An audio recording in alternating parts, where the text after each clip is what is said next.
Hey folks, my name is Jürgen, aka I'm proud of it, and Destiny has brought you to my channel today to help me add this beautiful unlimited Tundra to my collection. We're gonna have a look at this card. We're gonna talk about dual lands in general. We're gonna talk about the price development. We're gonna talk about how expensive or cheap they are at the moment. I can already spoil for you, they are quite expensive still, and they are holding their price quite well. We're going to talk about my unlimited set a little bit at the end of the video, and of course we're going to look forward to what we might add to the collection next. First things first, we're gonna have a look at this Tundra. I got this from one of my patrons, and we actually made a trade for a couple of collector boxes I still had, and he didn't need it, so yeah, he was happy to help me add this to my collection and therefore get me a card closer to finishing my unlimited collection, which is, with this card, it was 14 cards I'm still missing. With this card, it's 13 cards I'm still missing. And that's quite okay. And of course, as you know, not all of my unlimited cards are near mint. Some of them are light played, some of them are near mint, but overall it's a nice and very honest set. The Power 9 are okay. The rest of the duels, some of them are in very good condition, some of them are in light plate condition. It is what it is. And for example, the Chaos Orb and the Time Vault are in excellent condition. So there's a little bit of everything in there. There's nothing like really destroyed, nothing like heavily played, because I normally try to go for light plate and better. But in general, as I said, it's a very honest, very nice set. And for me, it's more about the collection, which has been going on for around 30 years plus, than it is about the quality of the cards, the condition of the cards. Of course, I want my cards to be in the best condition I can get them in, especially now when I can get better cards, because sometimes I have some more funds or some better perspective than I had in the early days. But overall, again, it is a very cool thing to have an unlimited set, and I believe it's still something very special. Yeah, folks, this card, let's have a look at it.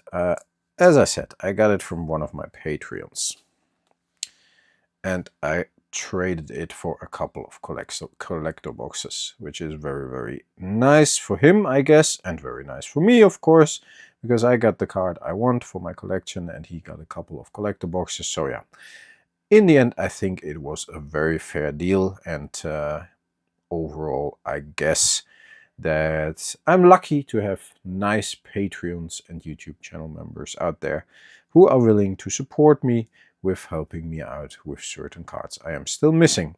If you are not subscribed yet, then maybe it's a good idea to hit the subscribe button now. And maybe it's a good idea to leave a comment as well. Let me know what you think about the video. Let me know what you think about unlimited dual lands in general. And if you really want to support the channel, you can always set me up with a good trade, or you can become a YouTube channel member or a Patreon, and that actually helps a lot. The channel is independent, and I can say whatever the fuck I want here because you guys support me, and I intend to keep it that way. Folks, look at this card. Looking good.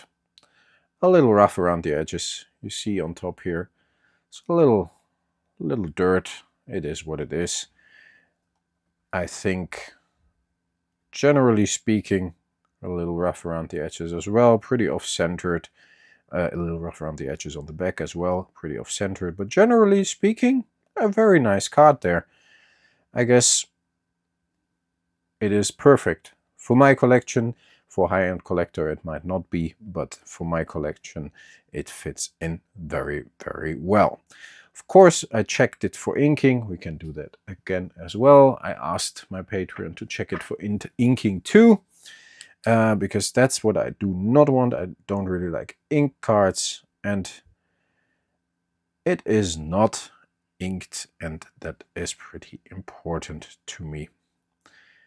I mean, depending on the card, of course, and depending on the inking, but look at this. This looks good.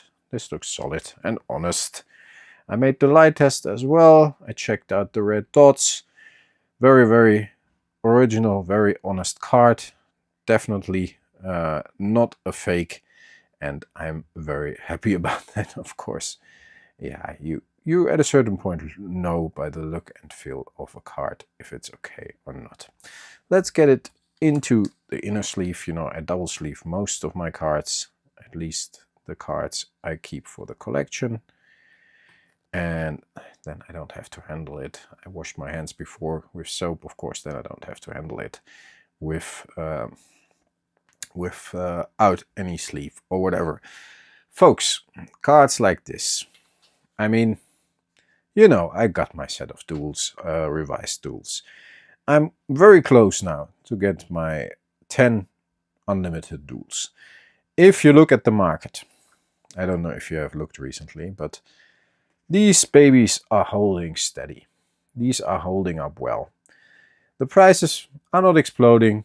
It's not like they went to the moon or go to the moon or will go to the moon soon.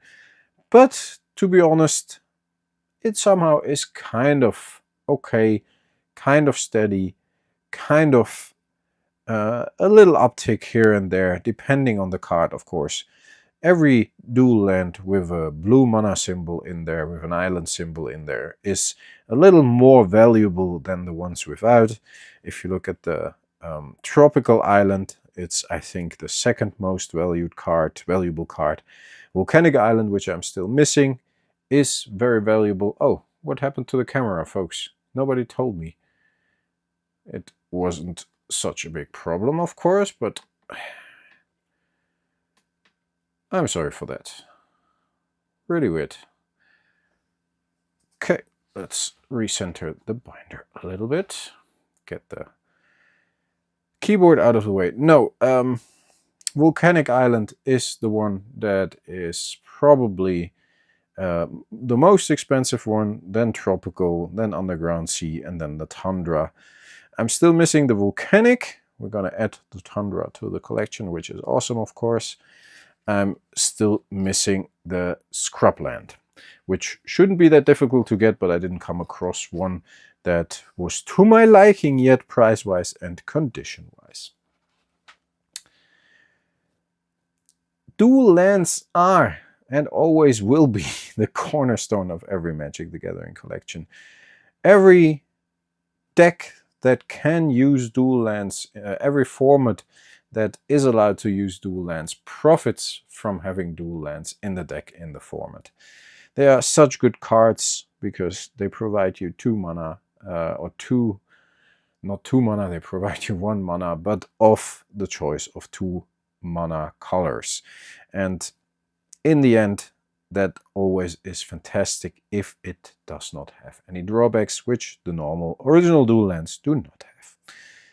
I honestly think that dual lands will continue to hold value, will continue to be the cornerstones of every Magic the Gathering collection if you are able to get some. If you want some for your commander decks, get the revised ones. Go for the revised ones, folks. They are not that expensive. They are okay. They are fairly priced. And you can argue fairly priced if a card is a couple of $100. But if people can spend 700 euros on a collector box, if people can spend 1,000 euros on a collector box, Fallout, Final Fantasy, Lord of the Rings, you know what I mean. If people can spend hundreds and hundreds of euros on a collector box, I think $300 for a revised Savannah is not a big thing. $600-700 for a revised Volcanic Island is not even a full Final Fantasy. I wanted to say Fallout. The F, it plays with my brain. Final Fantasy collector box currently.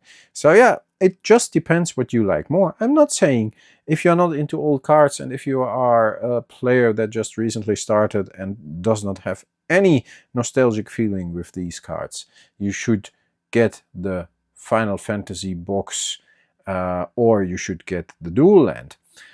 So if you don't have any connection to the dual lands and if you don't need them for your commander deck, get the Final Fantasy box if you enjoy it. Fucking hell, who cares? But in the end, I think the balance between the prices, same goes for some of the more expensive cards, is simply not there anymore if you look at the modern sealed product and the more recent sealed product and the old cards. So that's the time when nobody complains about the prices of reserved list cards. That's the time when nobody complains about the reserved list in the first place. Because cards compared to modern sealed product, and by modern I mean more recent sealed product, not the format modern, vintage cards are not even that expensive anymore. So yes, it depends on what you like and what you enjoy, and I enjoy this. I personally would rather get an unlimited Tundra than a Lord of the Rings collector box. That's my thing. My Patreon was happy with a couple of collector boxes because I think he already had the Tundra in his collection, so he was happy to make that trade. So it's all relative and it all depends on what you like and what you enjoy. Like I said, just to finish this video, 2 modules missing, a couple of artifacts missing, like the Winter Orb here, I believe. What else is missing here? Like the Geomeday Tomb is missing, the Cyclopean Tomb is missing, these kind of cards. Like, yeah. Cyclopean Tomb, I think, is here. Just a couple of artifacts still missing here. I somehow did not have in my collection or did not get yet. And for the rest, the colors and the heavy hitters, despite the 2 dual lands, are out of the way. There's one card, one green card here, which is a lace I just simply did not get yet. But for the rest, the collection is complete with some beautiful, beautiful iconic cards like the Birds of Paradise, Wheel of Fortune, Unlimited Chieftain Dragon, one of my all-time favorites, the 2-headed giant, Rock Hydra, Rock of Carriages, Word of Command, Will-o'-the-Wisp, the infamous Earthbind, of course, the Gargoyle, I think, looks fantastic. A lot of the Pit, one of my favorites as well, Nightmare, who doesn't remember it, Sengir Vampire, Hypnotic Spectre, one of the original ones. Of course, the Time Twister. And yes, it has a black border because it's a beta one, because I could get it for roughly the same price as the unlimited one with some trade-in and so on. So I went for the beta one, logically. I might want to get the unlimited one as well one day. But for now, I think this is a fair replacement in the collection. All-time favorite of mine. Always has been, because it was one of the first rare cards I had in my deck. In my blue deck is the Vesuvian Doppelganger. Marmotijin as well was a king in the air. Psionic Blast, love it. Time Walk, of course, but stuff like Stasis, super iconic as well. I love Anson Maddox's art of Siren's Call. I think it really, really looks very cool.